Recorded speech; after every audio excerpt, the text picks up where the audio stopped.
Mesdames, Messieurs, bienvenue et merci de prendre ce rendez-vous de votre émission culturelle artistique. Au menu, nous ferons un tour au Sénégal pour visiter le musée des civilisations noires qui a été récemment inauguré. Celui que nous recevrons cette semaine est un artiste slammer et poète passionné par les mots et l'écriture. Il viendra nous parler dans la seconde partie de cette émission de son amour pour le slam et de l'apport de ce art dans la société. Voilà pour le sommaire. À tout de suite.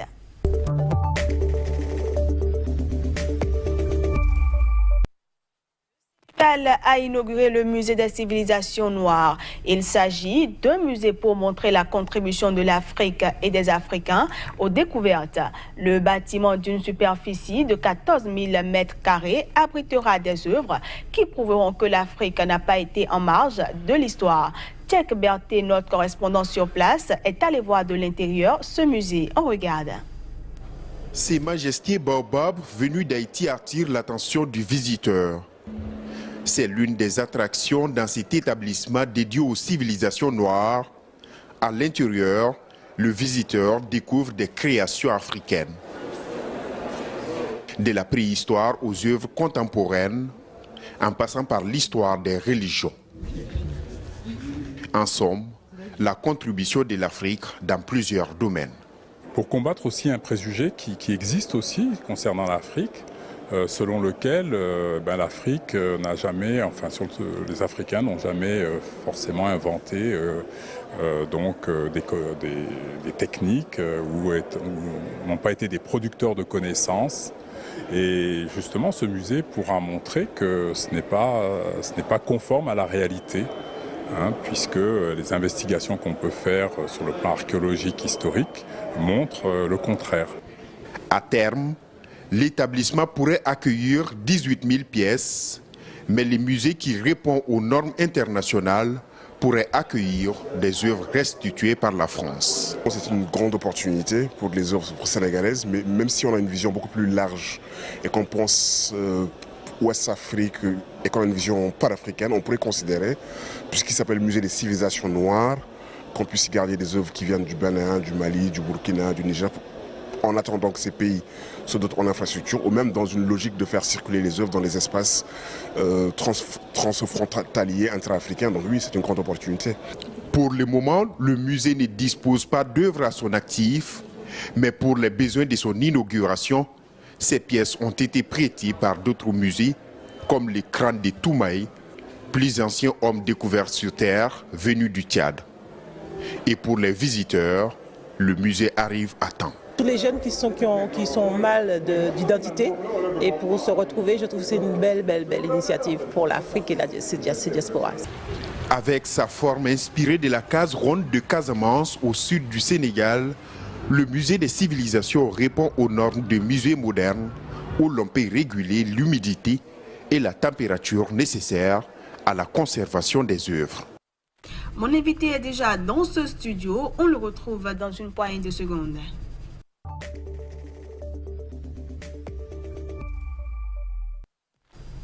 Il est écrivain, artiste slammer, slam master et animateur d'ateliers d'écriture. Et depuis quelques années, il pratique l'art du slam, un art qui mêle performance, musique et poésie.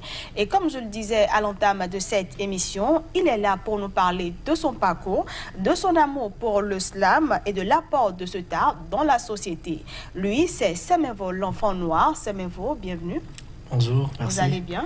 Merci, je vais très bien. Alors, je vais bien aussi. Alors, Semenvo, l'enfant noir, pourquoi ce pseudonyme? Est-ce une manière pour vous de revendiquer la couleur de votre peau, rappeler que vous êtes africain ou crier que vous êtes noir? C'est tout à fait le contraire. C'est absolument le contraire. Je ne suis pas panafricaniste, rien du tout de tout ça. C'est pas parce que je suis africain que j'ai dit Semenvo, l'enfant noir. C'est tout le contraire. Mais déjà, Semenvo, c'est mon prénom. C'est l'un de mes prénoms que mon père m'a donné.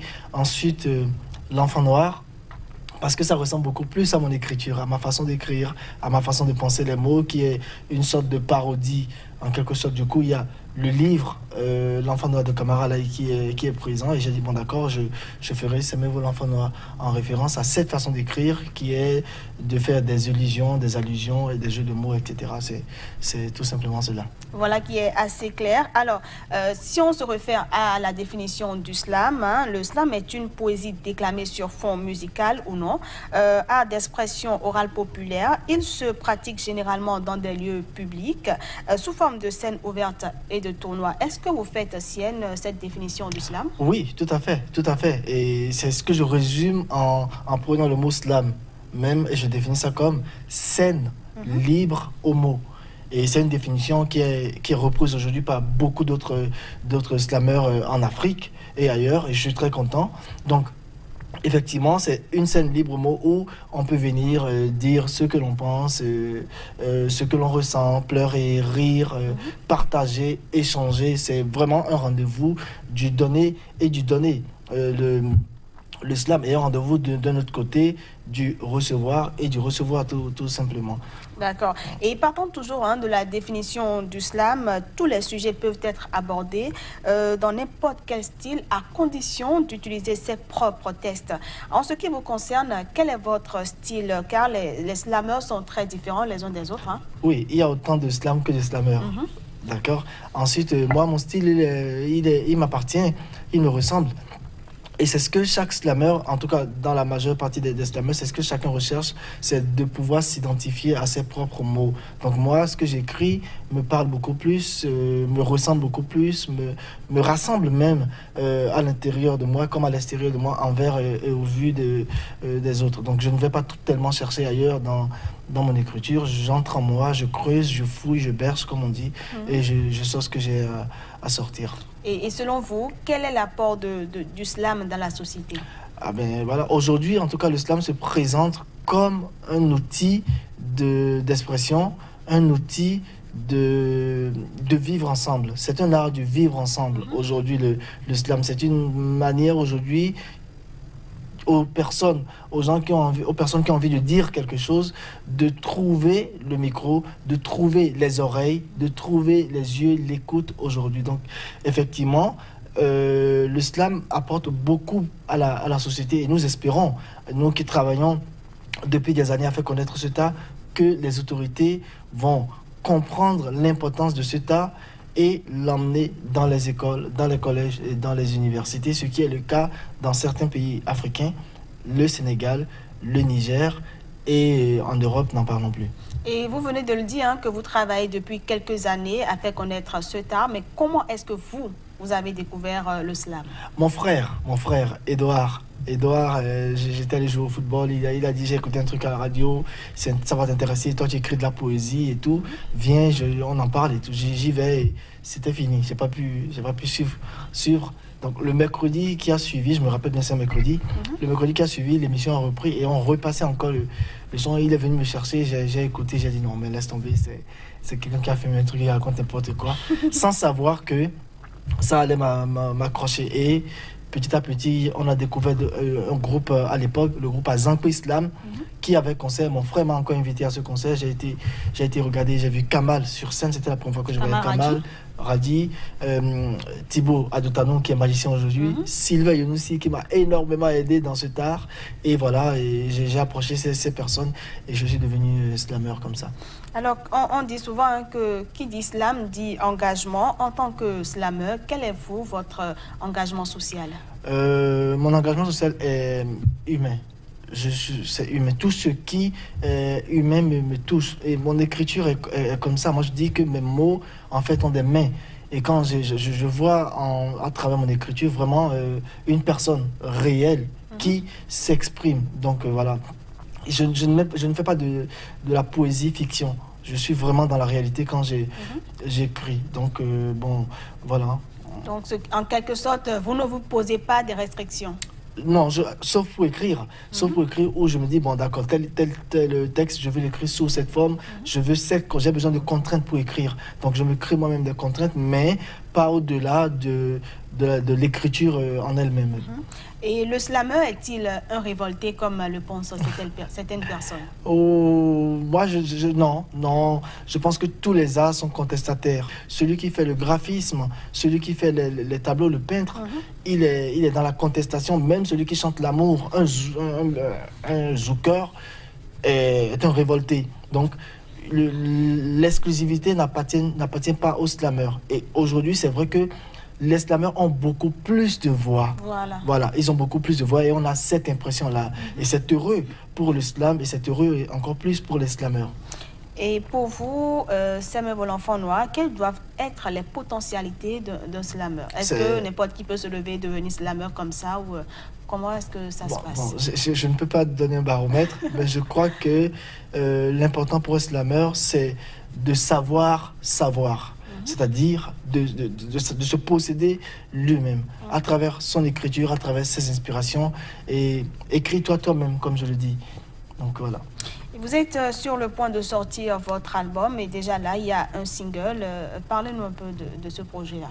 C'est un projet qui s'intitule Slam Signé et que je fais avec le collectif Slam Signé. Il y a moi, Samuel L'Enfant Noir, il y a Arnaud Akele et Hermione Adeniji. Ce sont deux professeurs enseignants de la langue des signes au Bénin. Donc moi, j'écris les textes, je les pose et eux, ils les interprètent en langue des signes. Donc c'est de faire des vidéos de langue des signes pour mettre en valeur cette langue, pour parler de cette communauté de sourds muets au Bénin qu'on ignore. Parce que quand vous regardez la télé, dans tous les pays, l'interprète sourd, il a juste une petite place sur l'écran. Et ça plaît à tout le monde. Dans un angle. Dans un angle. Voilà. Ça plaît à tout le monde dans la minute, mais après on oublie. Et pourtant, ce sont des milliers de personnes qui ont envie de comprendre ça, qui ont envie d'entendre ce que nous sommes en train de dire, mais qui n'ont pas l'opportunité, qui doivent avoir peut-être par semaine à peine 1 heure pour entendre ce qui se passe dans la vie. Donc on veut aller au-delà de ça et nous appréhender de cette langue pour dénoncer les maux, pour apporter des solutions, pour essayer de soigner la société, pour guérir. Donc du coup, c'est un projet qui fait en quelque sorte que les sourds sont en train de parler. Donc il faut écouter les sourds en quelque sorte, quoi.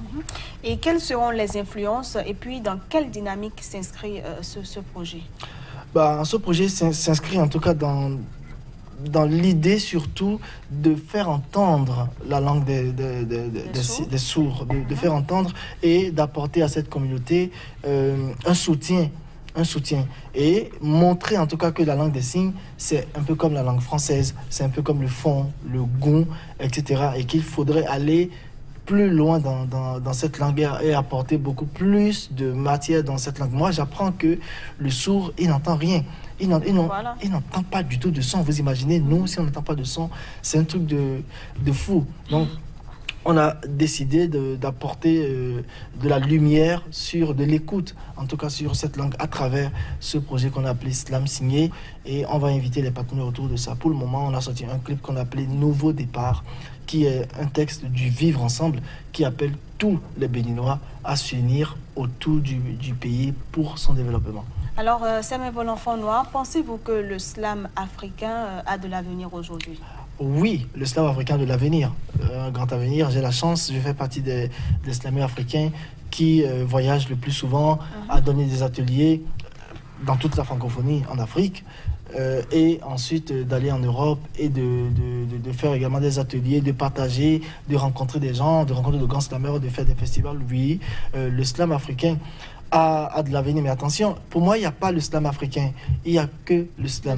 Il n'y a que le slam, et qu'il soit africain ou qu'il soit européen, asiatique, c'est la même langue, en fait, la même langue qui est la langue de l'émotion, qui est la langue de l'intérieur, et voilà. Et toujours le même combat. Et toujours le même combat, en somme. Samuel L'Enfant Noir, c'est vrai qu'on ne pourra pas tout dire, mais on a dit l'essentiel. Oui. Merci à vous d'avoir accepté notre invitation. Merci infiniment à vous. Je vous en prie. Et voilà, mesdames, messieurs, c'est la fin de cette émission que j'ai pris du plaisir à vous présenter. On se retrouve la semaine prochaine, toujours avec le même plaisir.